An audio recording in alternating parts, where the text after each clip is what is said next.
그렇다면 중국이 왜 다른 나라도 아닌 우리나라 시장을 이렇게 노리는 걸까요? 관련해서 윤지혜 기자와 조금 더 알아보겠습니다. 윤 기자, 네. 먼저 중국 업체 우리나라에 이렇게 진출하게 되는 이유가 뭡니까?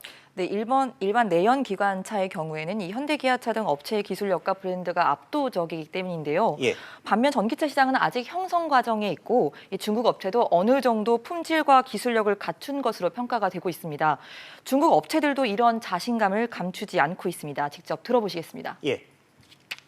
这个北汽新能源作为中国新能源企业的这个领先者，北汽参展的 EO5、EX5和 EX3作为我们的先锋产品，这次进入韩国市场也体现了北汽新能源在纯电动车领域我们的拳头产品。进入韩国市场的理由，实际上就是车有竞争力啊。 또 중국 정부가 자국 배터리 기업을 보호하기 위해서 취했던 이 보조금 정책이 내년부터 폐지되는 점도 해외로 눈을 돌릴 수밖에 없는 요인이 될 수 있습니다. 그래서 가까운 우리나라로 눈을 돌리고 있는 측면도 있습니다.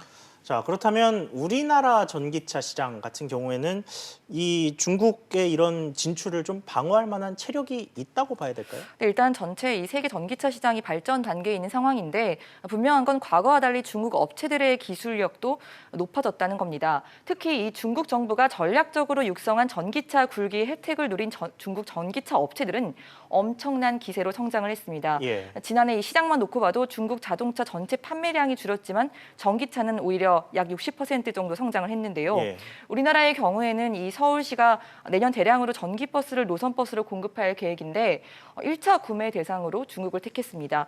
그 정도로 성능과 가격 경쟁력을 갖췄다고 볼 수 있는 겁니다. 그러면 우리 기업과 정부 차원에서도 뭔가 좀 대응책이 나와야 하지 않을까요? 네, 일부에서는 중국 전기차 업체들의 침투를 막기 위해서 이 보조금 차별화 정책의 필요성도 제기를 하고 있습니다. 한국자동차산업협회가 최근 중국의 차별화된 보조금 정책에 대한 시정을 요청한 바 있는데요. 예.